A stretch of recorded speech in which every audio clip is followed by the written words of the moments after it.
속한 자의 형상을 입은 것 같이 또한 하늘에 속한 이의 형상을 입으리라. 이게 무슨 이야기일까요? 우리가 에덴의 저주 아래서 첫째 아담의 형상을 입었죠. 그래서 우리는 죄의 노예, 또 생로병사의 문제를 겪는데, 근데 그런 것처럼 태어났는데 그렇게 살고 그러다가 너는 흑인이 흑으로 돌아갈지니라, 이제 죄의 결과 때문에 하나님 앞에 그런 마지막 심판을 받았는데, 이 사실은 누구도 변함이 없습니다. 이 말씀을 증거하는 저도 그렇고 이 말씀을 받는 여러분들도 그렇고 우리 모두는 거기에 귀결되게 되어 있습니다. 우리 인생이. 그런데 예수를 믿고 구원받은 자녀들에게 이 부정적인 현실이, 그렇잖아요. 이게 얼마나 부정적이겠습니까? 우리의 삶의 마지막에 흑으로 돌아가고, 그죠? 뼈만 남고 그 뼈도 다 이제 결국에는 사라지게 되는 이 부정적인 삶의 현실이 아주 오히려 역설적으로 부활을 기대할 수 있는 좋은 비유가 된다는 것입니다. 그래서 그렇게 죄의 육신의 형상을 입고 태어난 것처럼, 그런 것처럼 또한 하늘의 형상, 하늘에 속한 자의 형상을 입고 다시 부활할 수 있다는 이야기를 더 강조해서 대비해서 역설적으로 우리에게 이야기하는 겁니다. 자, 이제 50절 말씀 시작하는데 고린도전서 15장 1절부터 49절까지 무려 49개의 구절이 거기에 관한 이야기를 했습니다. 숨가쁘게 달려왔습니다. 그리고 마지막 말씀을 정리하며 그 첫 구절 50절은 이렇게 시작합니다. 형제들아, 내가 이것을 말하노니 혈과 육은 하나님 나라를 이어받을 수 없고 또한 썩는 것은 썩지 아니하는 것을 유업으로 받지 못하느니라. 모든 것의 결론은 우리가 태어나서 이 땅에 살아나가는 존재 양식을 가지고서는, 이런 모습을 가지고서는 하나님 나라를 유업으로 받을 수 없다라는 것이 결론입니다. 우리가 하고 싶은 하나님 나라, 우리가 물려받고 싶은 하나님 나라의 그 찬란한 그 유업들, 우리의 지금 이 땅에서의 삶의 존재 양식을 가지고는 받을 수 없다라는 것이 성경의 결론입니다. 자, 구약 성경을 보면 가나안 땅이 나오죠. 이스라엘 백성들에게 하나님께서 이 가나안 땅을 약속해 주셨는데, 가나안 땅의 어떤 상징적인 의미는 풍요, 평화, 안식의 땅입니다. 찬송가에도 저 가나안 복지 귀한 성에 들어가려면 이라고 해서 이야기를 합니다. 비록 이제 세상의 땅이지만 가나안 땅을 통해서 하나님께서 성경에서 보여주시는 의미는 그런 풍요와 안식과 그 영원한 축복을 우리의 삶의 사후에 주님께서 우리에게 주신다라는 것을 보여주고 있는 것입니다. 그 놀라운 축복을 특별히 그리스도인들에게 주님께서 주신다라고 아브라함 때부터 계속해서 이야기를 하신 거예요. 자, 그런데 하나님 나라는, 그런 하나님 나라는 혈과 육을 통해서 살아나가는 우리의 존재로서는 받을 수 없다라고 이야기하는 겁니다. 질문 아마 하실 거예요. 우리가 에베소서 6장 말씀에도 혈과 육에 대한 그런 이야기가 등장을 하는데, 도대체 혈과 육이 뭐냐? 말 그대로 육, 그리고 혈기, 피, 이렇게 뜻할 수도 있지만 쉽게 여러분들에게 말씀드리면 혈과 육이라는 것은 이 땅을 살아나가면서 썩어질 모든 것들이 혈과 육에 관한 것입니다. 이해되셨죠? 혈과 육은 썩어질 모든 것들이구나. 그리스도인이 된다는 것은 우리의 존재가, 전 존재가 변화되는 것입니다. 존재 방식이라는 것은 쉽게 말해서 내가 살아가는 삶의 방식이잖아요. 누구도요, 이 삶의 방식이 없는 사람이 없습니다. 다 누구나 개똥철학 갖고 있고 자기 나름대로 고집도 있고 내가 어떻게 살아가야겠다, 나름대로 다 철학이 있습니다. 먹고 살기 힘들어서 마지못해 끌려가서 그렇게 살든지, 아니면 특별한 삶의 목적을 가지고 늘 계획적으로 살든지 내가 살아가는 방식을 이야기합니다. 그런데 에덴 동산의 후에, 즉 첫 아담의 후손의 존재 양식은 혈과 육에 관한 것이라는 이야기입니다. 아무리 열심히 살았던, 덜 살았던, 건강하게 살았던, 그렇지 못했던 혈과 육에 대한 것, 즉 썩어지는 것들에 관한 것이라는 이야기입니다. 결국에는 이거는 예수를 믿든 믿지 않든 모든 사람들이 다 동의하는 부분입니다. 저와 여러분들 중에 무덤에 안 들어갈 사람이 누가 있겠어요? 누구나 다 안간힘을 써도 들어갈 수밖에 없는 마지막 우리의 존재 양식. 요한일서는 도대체 이 혈과 육에 대한 존재 양식이 무엇인지를 우리에게 세 가지를 분명하게 이야기합니다. 이런 말씀이에요.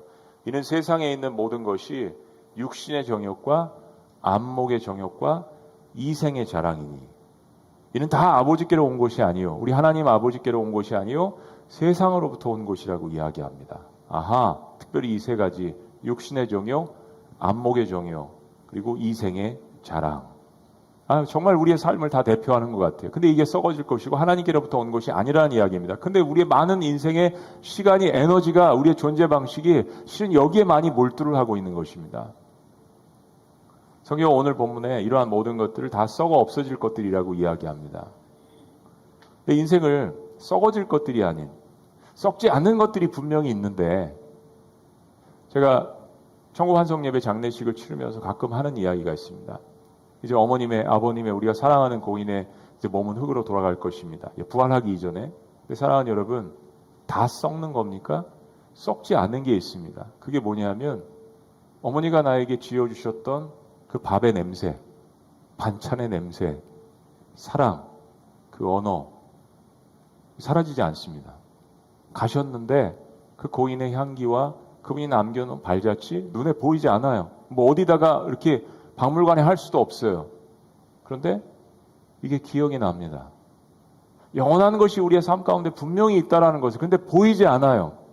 근데 분명히 사랑은 있어요. 용서함도 있고.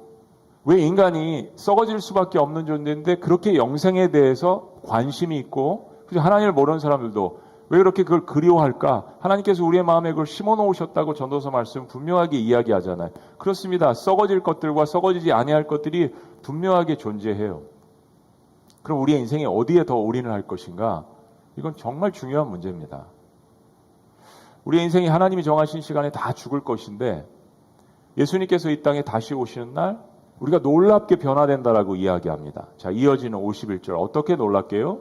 자, 시작. 보라, 내가 너희에게 비밀을 말하노니 우리가 다 잠잘 것이 아니요 마지막 나팔에 순식간에 홀연히 다 변화되리니.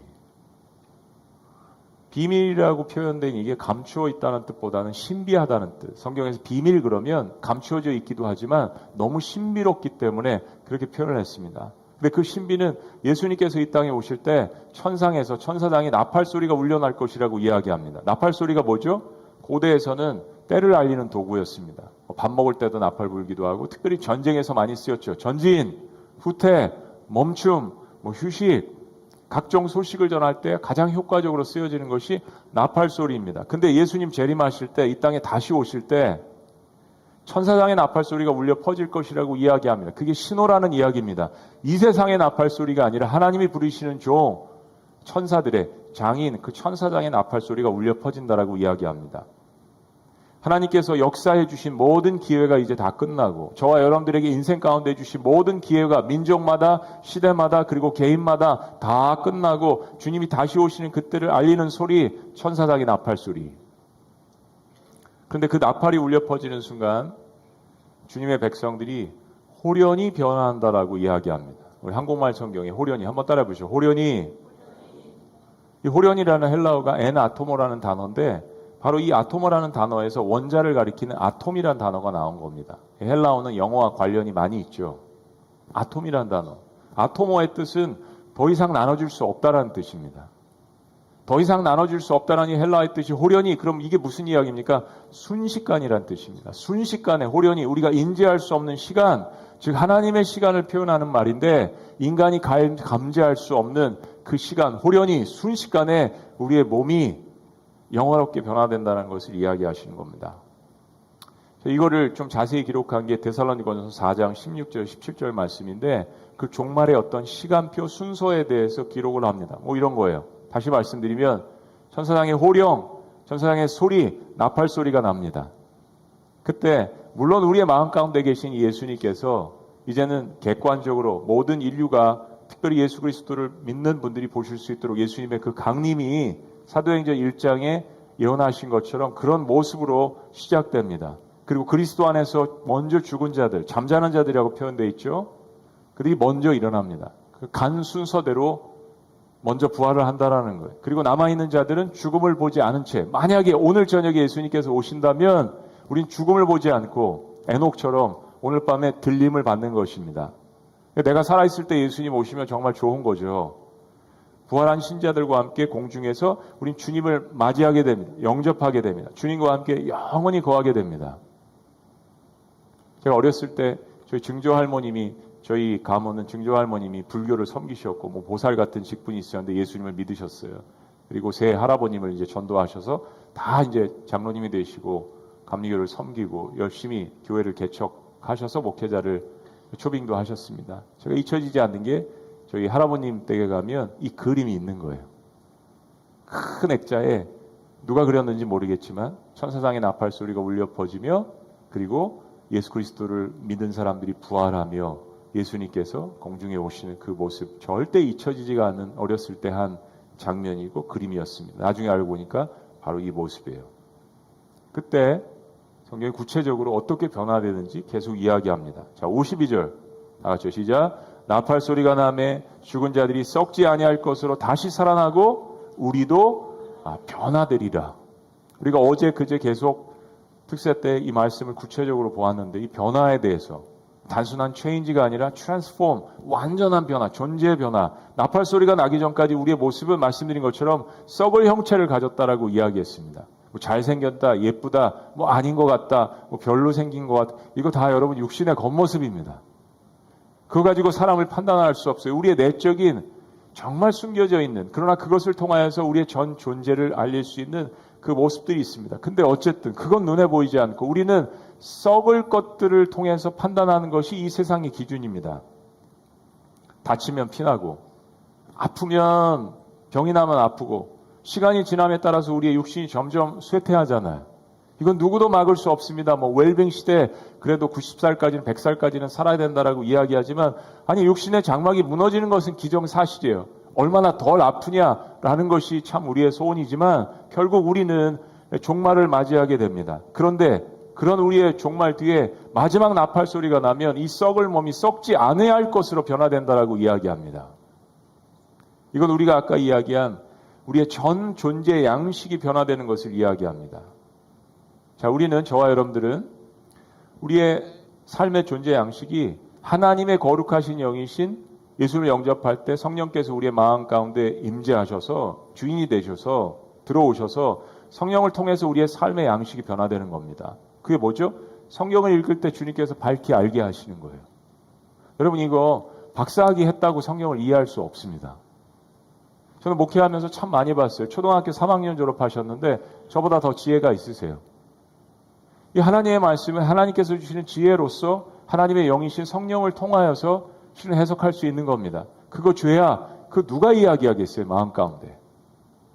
이렇게 해야 인생을 정말 아름답게 사는 것이야. 그 선한 소리가 나는 그거 원하지 않는데 육신의 몸은 원하지 않을 때가 많잖아요. 우리는 그저 많이 자고 많이 먹고 많이 보고 많이 누리고 많이 갖고 그 우리의 육신의 소리잖아요.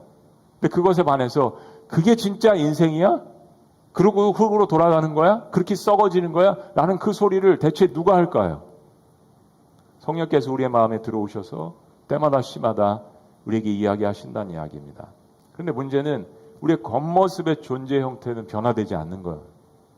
뭐 예수님을 열심히 잘 믿는다고 얼굴에 빛이 좀 나시긴 하지만 그래도 나이 먹고 그래도 육신의 장막이 무너지고 병고침을 받아도 또 우리는 늙게 돼 있는 것 기정사실이란 이야기입니다.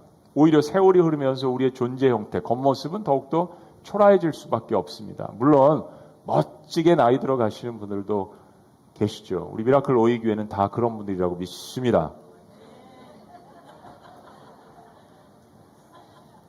사실은 그래서 우리의 삶 가운데 때로 이 괴리감이 있을 때가 있는 거예요.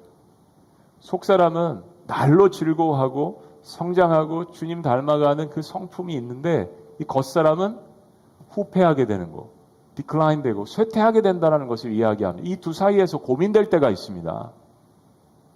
아플 때, 힘들 때, 절망스럽고 고통스럽고 그럴 때가 있잖아요, 여러분. 삶의 사고방식은 말씀을 통해서 변화되는데 여기와 여기는 변화되는데 썩는 것에 투자할 인생에서 이제는 썩지 아니할 것에 우리 인생을 투자하기 때문에 거기에 대한 기쁨은 있는데 문제는 나의 존재 형태인 겉모습이 썩어갈 때, 나이 들어갈 때, 힘들어질 때 외롭잖아요, 여러분. 전에는 나도 이런 물건들을 나눌 수 있었는데 이제는 누군가의 도움을 받아서 병원 한 번 가도 그렇고 여러분 그런 인생이 오늘 아이들 여기서 찬양하고 그랬지만 다 누구에게나 그 인생이 실은 오게 되는 거거든요. 근데 그리스도인들은 그때 반대로 생각해야 합니다. 뭐냐면 이러한 우리의 연약함, 우리의 한계, 이 절망의 상태 때문에 그래서 하나님의 아들이 십자가에서 우리의 모든 죽음과 한계와 그 고통을 짊어지시고 부활하셔서 우리에게 나타나신다는 이야기입니다. 그게 우리의 역설이죠. 주님이 다시 오실 때 나팔이 울려나면 최종적으로 모든 것이 역전된다는 이야기입니다. Great upset. 스포츠 경기에서 그런 말, 대역전이라는 말을 이야기 많이 합니다. 53절 그 대역전이 시작됩니다. 이 썩을 것이 반드시 썩지 아니할 것을 입겠고, 할렐루야. 이 죽을 것이 죽지 아니함을 입으리로다. 이 썩을 것이 썩지 아니함을 입고 이 죽을 것이 죽지 아니함을 입을 때에는 사망을 삼키고, 죽음을 삼킨다는 이야기입니다. 그리고 이기리라고 기록된 이 말씀이 이루어지리라. 구약의 이 언약의 말씀들이 이루어진다는 이야기입니다. 썩을 것은 썩지 아니할 것으로 대체됩니다. 요즘 세대들은 핸드폰과 컴퓨터가 우리의 삶의 일상이죠. 노트북 2년 3년마다 한 번씩 대체해 주라고 합니다. 핸드폰? 이건 기업의 문화이기도 하지만 2년만 정해놨다는 이야기를 우리가 많이 듣고 있잖아요. 비즈니스 해야 되니까 2년 쓰면 배터리가 이상이 생기고 그래서 대체를 합니다. 사랑하는 여러분, 인간이 이 세상에 있는 눈에 보이는 그런 것들도 대체가 된다는 것을 알면서 봄이 오면 어김없이 고독나무에서 꽃이 피고 다 죽어가는 것 같은데 새로운 것이 태어난다는 걸 보면서 인간이 무슨 생각을 해야겠습니까? 내 일생도 이것으로 마치는 것이 아니라는 생각을, 무엇인가 영혼을 사모하는 마음을 주님께서 우리에게 심어놓으셨다는 이야기죠. 그런데 어떻게 내가 다시 부활할 수 있고 가장 완전한 모습으로 나아갈 수 있는지, 그 사모하는 마음이 바로 복음으로 연결되는 것입니다. 주님께로 연결되는 것이에요. 조물주인 하나님께로 연결되어지는 것입니다. 이사야서 25장에 말씀한 것이 이 예언이 성취되었다는 걸 이야기하는 겁니다. 6절 만군의 여호와께서 이 산에서 만민을 위하여, 모든 인류를 위하여 기름진 것과 오래 저장하였던 포도주로 연회를 베푸시리니, 이건 잔치를 이야기하는 겁니다. 어린 양 예수 그리스도께 다시 오실 때 이 잔치, 골수가 가득한 기름진 것, 이거 뭐죠? 등심? 안심? 우리가 좋아하는 그 고기, 이 잔치를 이야기하는 거예요. 당시 이브리의 문화를 이야기하는 겁니다. 오래 저장하였던 맑은 포도주로 하실 것이며, 금요일날 성만찬에 안 오신 분들이 정말 후회하실 것 같아요.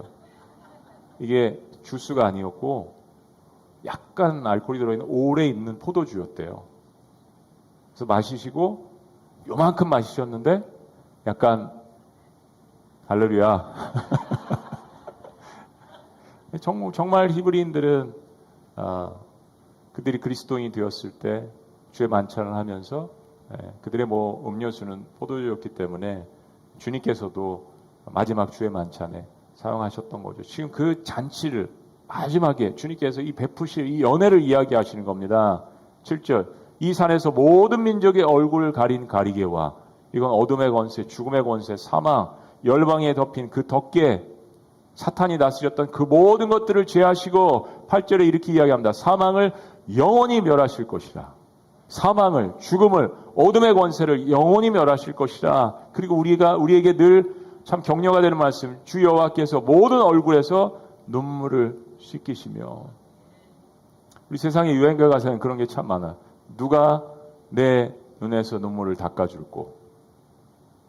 주님께서, 조물주께서 하나님의 백성들의 눈에서 흐르는 눈물을 닦아주신대요. 그리고 또 이 표현, 자기 백성의 수치를, 우리 인생 살아나가면서 기억하고 싶지 않았던 수치가 있습니다. 억울함도 있고요, 배신당하는 것도 있고, 우리 스스로가 기억하고 싶지 않은 우리의 죄, 허물, 근데 그 수치를 온 천하에서 제하신대요. 그래야 존재가 바뀌는 거죠. 여호와께서 이같이 말씀하셨느니라. 그 성취를 고린도전서에서 이야기합니다. 사도 요한이 밤모섬에서 바로 이사야가 예언한 이 예언을 그도 보았어요. 이 환상을 그래서 계시록에서 이야기하잖아요. 모든 눈물을 그 눈에서 닦아주시니. 사람이 닦아주는 거 아닙니다. 나 사랑하는 사람도 다 흙으로 돌아갈 건데, 근데 그 영원하신 주님께서 우리의 눈에서 눈물을 닦아주신대요. 다시는 사망이 없고 애통하는 것이나 곡하는 것이나 아픈 것이 다시 있지 아니하리니 처음 것들이 다 지나갔습니다. 새해된 새 창조, 새 땅, 새 하늘을 주시는 것입니다. 그렇습니다. 부활은 하나님께서 사랑하시는 그의 백성들에게 주시는 가장 큰 위로의 선물인 것입니다. 사랑하는 여러분, 우리 일생에 실은 이걸 바라보고 나아가야죠. 뭐가 위로가 되겠습니까? 내가 산 땅이 값이 좀 올라가면, 내가 산 아파트가 값이 좀 올라가면, 주식이 좀 올라가면, 아니 이 땅 살면서 해야 될 것들은 실은 해야 되지만 그게 인생의 가장 큰 기쁨은 아니잖아요. 결국은 다 놓고 갈 것들인데, 결국 생로병사를 겪으면서 정말 무엇이 중요한지를 깨닫지 못한다면 그럼 마지막에 그냥 썩어지는 그대로 끝나는 것이 인생이라는 회의주의가 들 수밖에 없잖아요. 부활은 하나님께서 사랑하시는 그의 백성들에게 주시는 가장 큰 위로의 선물입니다. 바울이 계속해서 죽음을 조롱합니다. 55절 말씀. 사망아 너의 승리가 어디 있느냐? 이 죽음에 대해서 조롱을 하는 거예요. 그 승리가 무엇이냐? 사망아 내가 쏘는 것이 어디 있느냐? 이 말씀도 구약의 호세아서의 말씀을 차용한 것입니다. 호세아서 말씀은 이렇습니다. 내가 그 백성을 무덤에서 구원하며. 여러분 우리가 부활절을 하지만 예수님께서 금요일날 돌아가실 때 기적이 있었습니다. 그 기적이 첫째는 예루살렘 성전에 있었던 그 지성소와 성소를 가르는 그 휘장, 아주 두꺼운 커튼, 뭐 200~300명이 남자가 그것을 찢어도 찢어지지 않는 그 두꺼운 커튼, 지성소와 휘장을 구분하는 그게 위에서부터 아래로 쫙 찢어졌다라고 성경이 기록합니다. 두 번째는 이미 무덤에 잠자는 자들이 예수님께서 이 땅에 오셔서 십자가에서 목숨을 다하실 때 무덤들이 일부가 열렸다고 했습니다. 그리고 죽었던 나사로가 살아나는 것처럼 그들이 살아나왔다고 했어요. 그리고 땅이 진동했다라고 이야기합니다. 하늘이 어두워졌다라고 이야기해요. 결국 예수 그리스도의 죽음은 썩어질 수밖에 없는 우리들에게 생명을 주셨다라는 것을 그 죽음의 순간에도 우리에게 이야기를 하시는 것입니다. 사망아 너의 승리가 어디 있느냐? 사망아 내가 쏘는 것이 어디 있느냐? 이 호사에서 말씀이 이루어지는 거예요. 죽음아 내 재앙이 어디 있느냐? 한번 이야기해봐. 한번 해봐. 무덤아 너의 멸망이 어디 있느냐? 내가 그를 불쌍히 여기지 않을 것이다. 노숙 국물이 없다는 이야기입니다. No mercy 은혜가 없다는 이야기예요. 마지막에 하나님께서 모든 그 어둠의 권세를 심판하실 거란 이야기입니다. 사탄을 멸하실 것이란 이야기죠. 하나님께서 죽음의 권세에 대해서 승리하셨음을 오늘 선포하시는 겁니다. 하나님을 사랑하고 그 믿음을 끝까지 지킨 자녀들에게 하나님께서 썩지 않는 영광스러운 그 하나님의 나라를 유업으로서 우리에게 주신다는 것을 확실하게 보여주시는 것입니다. 특별히 우리가 그토록 두려워했던 죄의 결과, 그게 뭐죠? 죽음이잖아요. 사망이잖아요. 근데 그것이 우리에게 승리한 것이 아니라 오히려 그 사망이 쏘아올린 독침이 한순간에 패배하고 말 것이라는 것을 이야기합니다. 로마서 6장 23절은 이렇게 이야기합니다. 죄의 삭슨 사망이요 하나님의 은사는 그리스도 예수 안에 주 안에 있는 영생이니라. 죄의 결과는 사망이지만 그리스도의 보혈의 은혜는 그걸 입은 사람들에게 우리의 최후는 eternal life, 영생이라는 것을 우리에게 이야기하는 겁니다. 여러분 이제까지 사망은 첫 아담의 후손들을 죄의 노예 삼아서 유린했습니다. 죄를 탐닉하는 것 같지만 어느 순간에 보면 내가 죄의 노예가 되어 있습니다. 중독되어 있습니다. 벗어날 수 없는 지경에 이르고 있습니다. 인간의 탐욕이라는 것이 그렇죠. 근데 마지막 때 주님 다시 오실 때 천사장의 나팔 소리와 함께 이제 완전히 그 모든 것들을 소멸하신다고 했습니다. 그래야 하나님이시죠. 선과 악을 구별하시고 우리의 인생을 판단하시고 우리의 억울함을 갚아주시고 그리고 동시에 하나님의 자녀들은 영과 육의 모든 존재가 하나님 안에서 완전하게 된다는 것. 어제 은혜 받은 말씀처럼 주님을 닮은 형상으로 변화된다라고 이야기합니다. 그래서 마지막 나팔이 울려날 때 부활의 승리는 사망을, 죽음을, 어둠의 권세를 조롱한다고 하셨습니다. 그 사탄에 대한 최후의 승리를 주님께서 말씀하시는 거예요. 승리는 내 것일세, 그런 찬양 있죠. 승리는 내 것일세, 구세주의 보혈로서 승리는 내 것일세. 이제 사망과 율법과 죄의 관계 그리고 그것들의 최후에 대해서도 이야기합니다. 무슨 말씀일까요? 56절. 저 시작. 사망이 쏘는 것은 죄요, 죄의 권능은 율법이라. 죽음이 쏘는 것은 죄인데 죄의 힘은 율법이다. 이게 무슨 얘기죠? 좀 어렵죠. 죄의 힘은 율법이다. 죄의 힘이 율법이라는 것. 로마서 말씀에서 이것에 대해서 좀 자세히 풀어서 이야기합니다. 로마서 7장. 그런즉 우리가 무슨 말을 하리요? 율법이 죄냐? 그게 아니란 이야기입니다. 율법은 잘못이 없다란 이야기예요. 실은 구약 성경에서 율법은 하나님의 말씀을 가리키는데도 많이 사용되었습니다. 다윗도 내가 하나님의 율법을 사랑한다. 율법주의가 나쁜 거죠. 하나님 말씀을 주셨지만 사람들이 그 말씀을 곡해하고 사람들을 후kop해서 권력을 만드는데 그것들을 사용했던 바리새인 사두개인들이 다 그런 모습들이었죠. 사랑하는 여러분, 하나님의 말씀 자체는 문제가 없습니다. 근데 그 율법으로 우리가 깨닫는 거 우리의 죄입니다. 이거 하지 마라, 이거 해라. 그 행함에 대해서 불순종을 할 때 우리가 깨닫게 되는 거죠. 자, 내가 죄를 알지 율법으로 말미암지 않고는 내가 죄를 알지 못하였으니 그 율법이 탐내지 말라 하지 아니하였더라면 내가 탐심을 알지 못하였으리라. 그러나 죄가 기회를 타서 계명으로 말미암아 내 속에서 온갖 탐심을 이루었나니 이 율법이 없으면 죄가 죽은 것입니다. 그렇습니다. 우리는 율법을 통해서 우리가 죄인인 것을 깨닫게 됩니다. 그래서 죄의 힘은 율법이었습니다. 죄의 결과는 사망이었습니다. 이게 무슨 얘기냐면 우리가 율법을 지키지 못할 때 우리의 삶 가운데 일어난 현상이 사탄이 우리를 정죄하는 겁니다. 거봐, 너 그거 못 지키잖아. 넌 그거밖에 되지 않는 인생이잖아. 그래서 사도 바울은 율법이 몽학선생이라고 이야기했습니다. 가르쳐주는 겁니다. 우리의 존재의 한계를 가르쳐주는 겁니다. 그런데 그리스도의 십자가의 부활은 그 죄와 죽음을 이기셨다는 이야기입니다. 그 결과로 주님께서 말씀하신 내가 율법을 폐하러 온 것이 아니라 그 모든 죄인들에게 요구하는 그걸 다 지키면 거룩해질 수 있지만 지킬 수 없잖아요. 그런데 율법이 요구하는 그 모든 것들을 십자가에서 이루시고 완성하셨다라는 것을 이야기합니다. 그래서 더 이상 그리스도인들은 예수 그리스도의 보혈을 받은 그리스도인들은 그 정죄함을 받지 않는다라고 이야기하는 겁니다. 그리고 주님을 믿는 자들에게 그것을 은혜로 선물로 주셨다라고 이야기합니다. 너희가 그 은혜를 인하여 믿음으로 말미암아 구원을 얻었나니 이것이 너희에게서 난 것이 아니요 하나님의 선물이라 라고 에베소서 2장 8절 9절은 우리에게 이야기합니다. 그러니까 사랑하는 여러분, 자, 우리가 죄사함을 받았다라고 그리스도인들은 믿고 주장을 합니다. 이제 오늘도 침례식을 할 건데 침례 받은 사람도 다시 한번 회상하시고요. 오늘 받으실 분들도 우리가 하나님의 은혜에 거한다고 해서 그럼 죄를 계속 더 지어도 됩니까? 하나님은 시간에 속하신 분이 아니라 우리의 죄를 용서하실 때 과거에 지은 죄, 현재에 지은 죄, 미래에 지을 죄까지 다 용서하시는 분이에요. 근데 그렇다고 해서 내가 다 죄사함을 받았다고 해서 난 괜찮으니까 난 천국 가는 인생이니까 난 내일부터 죄를 져도 돼 라고 사는 게 그리스도인일까요? 아니죠. 우리는 더 높은 사랑의 율법에 있습니다. 더 높은 사랑의 율법.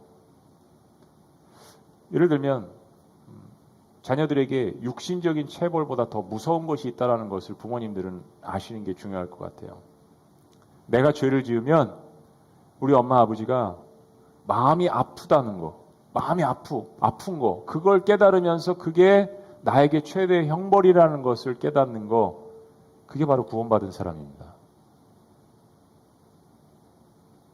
하나님이 어떤 과정을 거쳐서 나에게 이 구원을 은혜로 주셨는데 내가 그래서 이렇게 삶을 살 수는 없어. 그럼 하나님 마음이 아프시잖아 라고 생각하는 거, 이게 사랑의 율법을 깨닫는 자녀입니다. 그래서 우리는 자만하지 않고 그 구원과 부활을 주시는 주님께 이제 감사하는 삶을 사는 겁니다. 이처럼 주님 앞에 그 구원을 감사하며 주님을 높여드리며 영광스러운 예배를 주님 앞에 올려드리는 거, 우리의 모든 영광을 주님 앞에 올려드리는 거 57절입니다. 다 같이 시작. 우리 주 예수 그리스도로 말미암아 우리에게 승리를 주시는 하나님께 감사하노니. 여러분, 이김은 내 안에 있는 것이 아니라 나팔소리를 불게 하시는 주님으로부터 오는 것, 구원은 나로부터 시작되는 것이 아니라 우리를 사랑하셔서 주님께서 우리에게 은혜로 주신 것, 그걸 붙드는 우리의 믿음이지만 이 모든 것들이 하나님의 사랑에서 시작됐다라는 것, 거기에 대한 감사가 우리의 예배입니다. 우리의 예배. 예배에는 감사가 빠지면 하나님을 영원롭게 할 수 없습니다. 아무리 예배를 많이 드려도 그 예배는 하나님 받지 않으십니다. 그런데 이 썩어질 육신의 몸을 가지고 그러한 죄에 거했던 마음이었지만 주님 앞에 나와서 그리스도의 보혈로 주님 앞에 감사하면 주님께서 그 예배를 받으신다고 했어요. 그래서 우리는 현실적인 종말론을 살아갑니다. 우리 내일이 우리의 종말이 인류의 미래가 어떻게 될 건지를 알고 있는 사람이에요. 세상은 이 미래를 알지 못하기 때문에 뭐 화성을 간다, 어디 금성을 간다, 혹시 지구와 비슷한 어디 뭐가 있나 이런 것들을 탐구하지만 우리는 우리의 종말을 알고 있습니다. 그렇다고 해서 그냥 그 부분만 집중하는 것이 아니라 종말을 알고 있는 미래, 마지막을 알고 있는 사람으로서 오늘 하루를 어떻게 의미 있게 살아갈지 우리 다시 현실적으로 돌아오는 겁니다. 현실적인 종말론자. 이단은 사람들에게 이것을 유혹해서 이 마지막에 이렇게 될 건데 재산도 팔고 뭐 시간도 건강도 자녀들도 이게 무슨 소용이 있느냐 그렇게 이야기하죠. 근데 주님은 한 번도 우리에게 그렇게 이야기하신 적이 없어요. 물론 우리가 우리의 삶과 우리의 시간과 에너지와 우리 모든 것들을 들여서 주님을 섬기지만 그렇다고 해서 주님께서 우리를 다시 노예 삼으시느냐 그게 아니잖아요. 과연 우리에게 주신 이 모든 것들을 가지고 그 안에서 자유함을 가지고 어떻게 주님을 오늘 섬길 수 있을 것인가, 이 오늘이 내일 우리가 맞이할 그 종말과 영혼과 관계가 있다는 것을 성경이 이야기합니다. 그래서 마지막 58절은 이렇게 결론을 맺습니다. 그러므로 내 사랑하는 형제들아, 견실하며 흔들리지 말고 항상 주의 일에 더욱 힘쓰는 자들이 되라.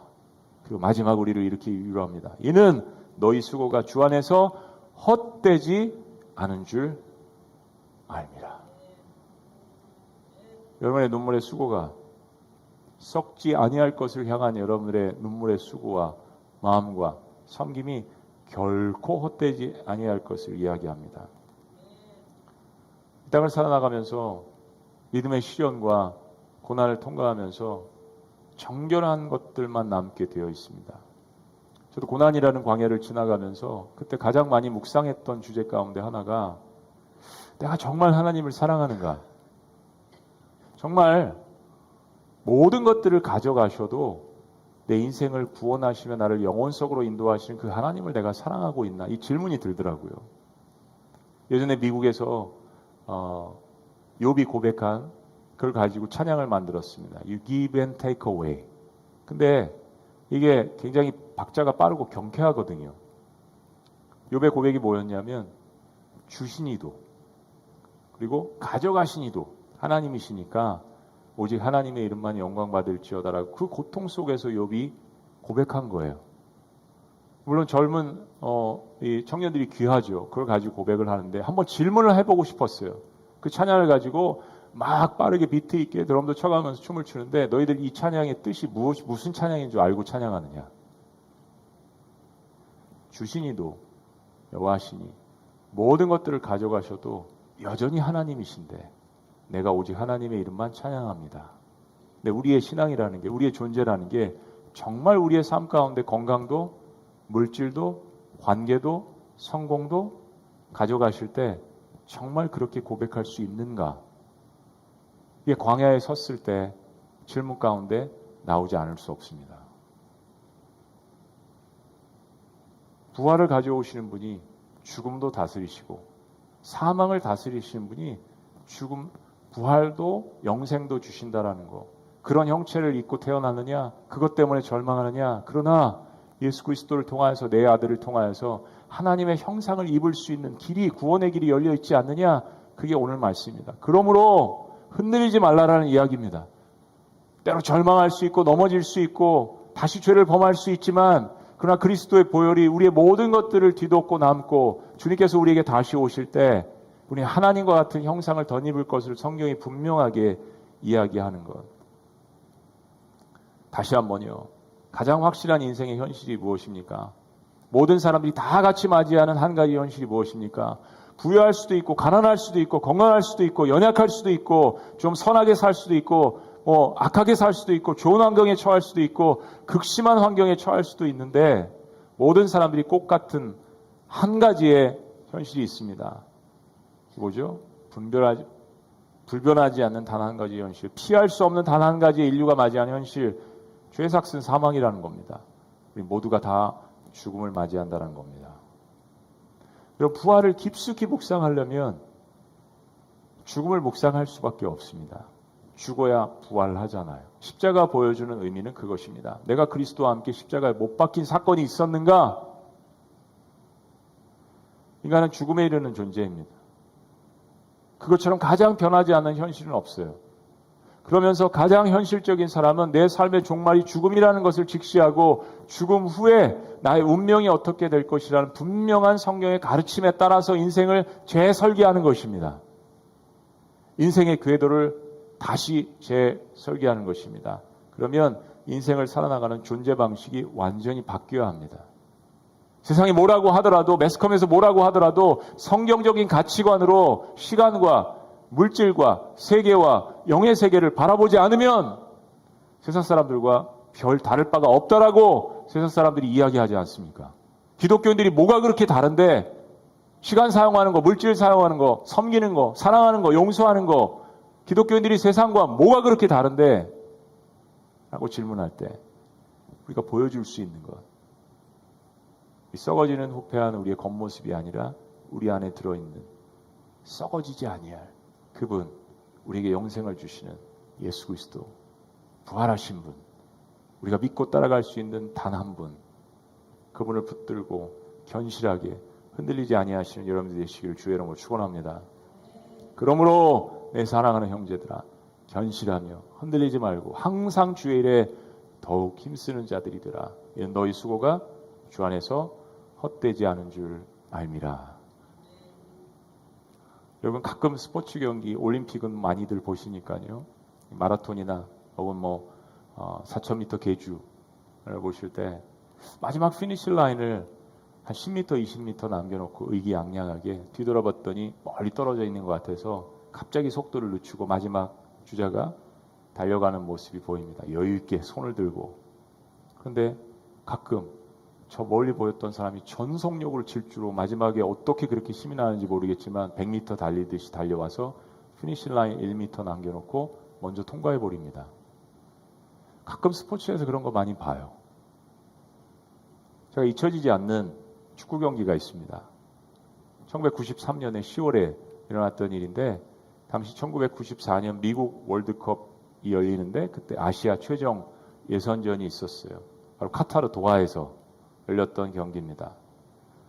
우리나라는 자력 출전이 불가능했습니다. 잘 못 싸워서. 그래서 우리가 북한과 경기가 마지막 남았는데 북한을 이기고, 그리고 일본과 이제 이라크가 경기를 하는데 일본이 지거나 비교해야 돼요.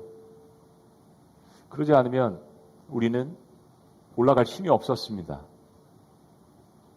그런데 같은 시간에 우리가 북한을 3대 0으로 이기고 같은 시간에 일본도 이라크에 2대 1로 이기고 있었어요. 그러니까 일본의 진출이 유력했습니다. 일본은 이걸 이기면 역사상 처음으로 월드컵에 진출을 하는 겁니다. 그러니까 온 나라가 다 축제 분위기 준비하고 환호성을 지르고, 후반전 40분이 지납니다. 41분, 42분 카운트다운에 들어갑니다. 그리고 45분 인저리 타임까지. 마지막 10초 전 공이 어디서 날아왔는데 이라크 선수가 그냥 자기도 무슨 생각하는 게 없었겠죠. 그냥 헤딩을 했는데 10초 전에 그 골이 들어가 버린 겁니다. 그 순간 모든 일본 선수들은 바닥에 다 둘러놓았습니다. 한국 사람들은 막 강아지들이 좋아하는 것처럼 물밀듯이 나오고, 네, 여러분 유튜브 영상에 찾아보시면 그때 일본 열도에 국민들이 기대했던, 그러나 망연자실했던 그 모습, 그 다음에 우리는 기대하지 않았는데 어부지리로 이라크가 이겨줘서 우리가 월드컵에 올라갔었던 그 장면 비교하는 것을 저희들에게 보여주는 영상들이 있습니다. 실제로 그걸 그때 봤어요. 일본인들은 최초로 월드컵에 진출을 하는 줄 알았는데 종로 10초 전 골을 먹고 나라 잃은 민족처럼 망연자실했습니다. 그래서 이걸 도하의 비극이라고 일본 사람들은 부르고 한국 사람들은 도하의 기적이라고 부릅니다. 사랑하는 여러분, 제가 이 말씀을 들으면서 고린도전서 15장 부활이 생각났습니다. 여러분 인생이 마지막 휘슬이 울릴 때까지는 끝난 게 아닙니다. 마지막 천사장의 나팔 소리가 울리기 전까지는 사람들은 몰라요. 우리 미래를 모르는 연약한 인간입니다. 마지막 천사장의 나팔 소리가 일어날 때 인간이 측량할 수 없는 도움, 호련히 순식간에 그 모든 것들이 역전되는 그 great upset, 온전한 영화롭게 주님께로 나아가는 주님 닮은 그 형상의 모습이 우리의 삶 가운데 일어난다는 이야기입니다. 그럼 무엇을 붙들고 우리가 신앙생활을 해야 되죠? 여러분 오늘 침례식이 있는데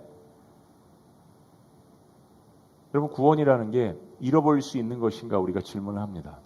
신앙 안에도 서로의 논쟁이 있긴 합니다. 저는 개인적으로 구원은 한 번 받은 구원은 잃어버릴 수 없다라고 믿습니다. 그 이유 가운데 하나는 예수 그리스도께서 우리에게 흘려주신 그 보혈의 능력은 우리의 모든 죄를 뒤엎고도 남음이 있는 능력입니다. 내가 죄를 더 큰 죄를 짓고 그렇다고 해서 내 구원이 잃어버리는 것은 아니라는 거예요. 사랑하는 여러분, 그것보다 더 중요하게 강조하고 싶은 것이 있습니다. 그럼 정말 구원받은 사람답게 살고 있는가? 나는 스스로 구원받았다라고 생각을 하는데 하나님은 아니라고 하시면 어쩔 거예요? 구원이라는 것은 반드시 성화되는 과정이 필요하고 두렵고 떨림으로 구원을 이루라고 이야기하셨는데 삶의 열매가 없다면 씨앗이 존재했던 겁니까? 구원을 잃어버리는 것이 아니라 처음부터 구원이 존재하지 않았던 것일 수 있습니다. 사랑해서 결혼한 게 아니라 두 사람이 처음부터 사랑을 안 했을 수 있는 거예요. 조건만 보고. 존 웨슬리는 영국에서 사람들이 태어나면 국교도로 그냥 나는 그리스도인이야. 로마 시대 때도 그렇잖아요. 그래서 기독교가 타락한 겁니다. 그냥 교회 나오면 나는 교인인 줄 알고 난 천국 가는 줄 알고 종교심으로만 교회를 다녔던 거예요. 그래서 성경을 보면서 히브리서 말씀을 보면서 구원은 잃어버릴 수 있다라고 사람들에게 그렇게 질문을 던졌습니다. 이렇게 살면 이게 무슨 구원받은 것이냐? 그래서 거룩을 강조한 거죠. 성화를 강조한 겁니다. 사람들에게 도전을 준 거예요. 그래서 감리교가 탄생한 겁니다. 감리교는 그래서 거룩을 강조하고 성결교도 거기에 영향을 받은 거예요. 그럼 저는 구원을 잃어버릴 수 없다라고 믿고 감리교는 그렇다라고 생각하고 성결교는 그렇다고 이야기하는데 그럼 목사님 이 두 상반된 것을 어떻게 받아들일 수 있겠습니까? 저는요. 구원은 잃어버릴 수 없는 거라고 믿지만 존 웨슬리가 이야기한 그 역사적인 이면이 있다라고 생각합니다. 너무 많은 사람들이 자기 자신은 구원을 받았다라고 생각하는데 구원을 받지조차 못한 채 삶에 변화도 없고 전혀 예수님을 사랑하지 않는 모습으로 이 세상을 살아나가는 것을 보고 일격을 가한 것이라고 생각합니다. 저는 이 두 가지가 다 필요하다고 생각합니다. 물론 구원을 잃어버릴 수 없다라고 믿지만요. 그래야 그리스도의 보혈이 허다한 모든 죄를 덮는 게 맞거든요. 오늘 이 부활절에 만약에 이것이 여러분에게 마지막 설교라면, 마지막 예배라면 다음 날 여러분의 인생은 어디 있으시겠습니까? 하루, 이틀, 일주일, 한 달 우리 인생 그걸 연습하고 사는 겁니다. 주님과 함께 부활하시는 모든 것들을 다시 갚아주시는 그런 놀라운 역사를 체험하시기를 주의 이름으로 축복합니다. 기도하시겠습니다. 존귀하신 주님, 마지막 나팔 소리가 울려날 때까지 최선을 다하며 살아가는 우리의 인생이 될 수 있도록 주님께서 함께하여 주시옵소서. 존귀하신 이름, 사망을 무너뜨리시고 모든 어둠의 권세를 이기신 나의 구원자, 나의 하나님, 나의 친구 예수 그리스도 이름으로 축복하며 기도합니다. 아멘. 할렐루야. 이 자리에서 다 같이 일어나시겠습니다.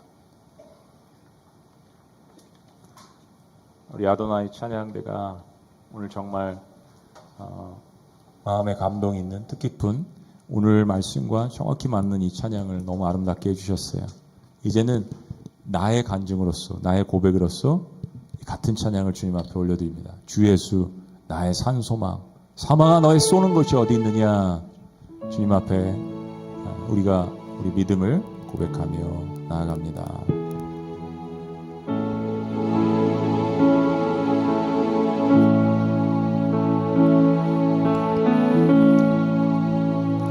깊은 절망의 수도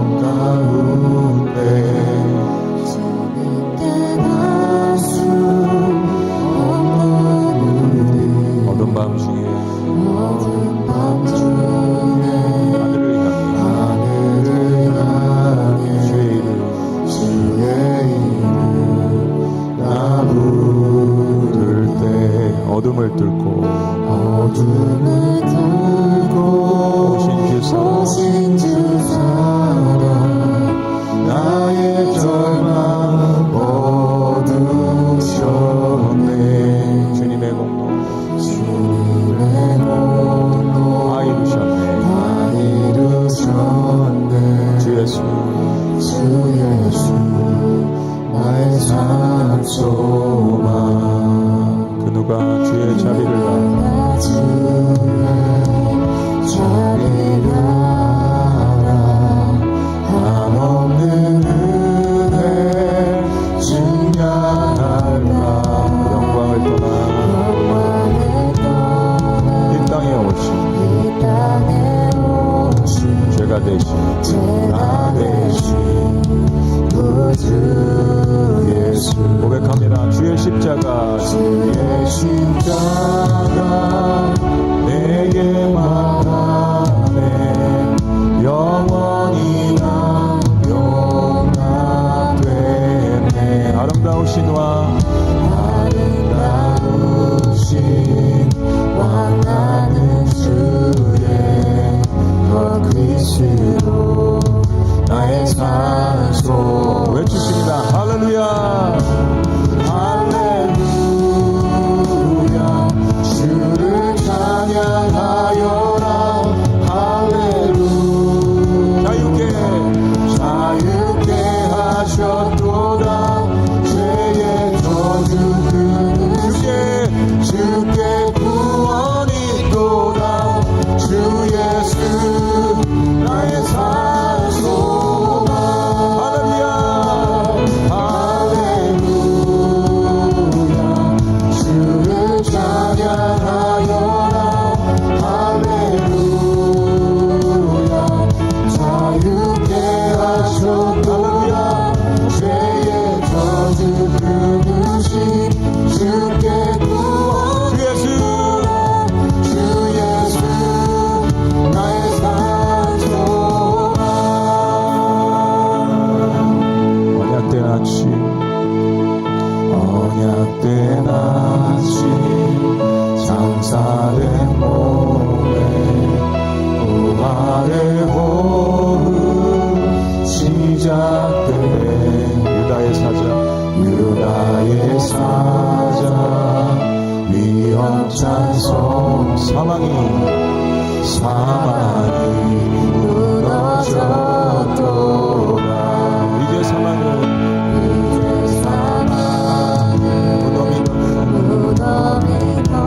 우리를 주장할 수 없네. 우리를 주장할 수 없네. 유다의 사자 위험찬 보혈 사망이 무너졌도다. 사망이 무너졌도다. 주 예수 승리하셨네. 외치십니다. 할렐루야. 할렐루야 주를 찬양하여라. 할렐루야 자유케 하셨도다. 죄의 저주 끊으신 주께 구원이 있도다.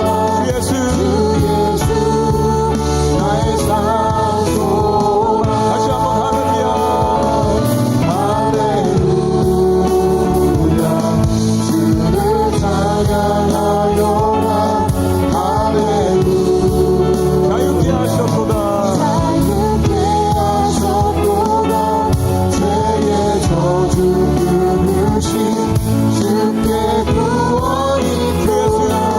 주 예수 나의 산소망. 당신은 나의 산소망. 할렐루야. 당신은 나의 산소망. 주님 앞에 감사와 영광의 박수 올려드립니다. 아멘. 위하신 하나님, 이렇게 우리에게 은혜를 베푸신 주의 은혜에 감사하여서 이렇게 마음껏 주님을 찬양하고 또 예배하고 또 썩어질 것들이었지만 우리의 삶의 일부를 떼어 주님 앞에 이 시간 드립니다.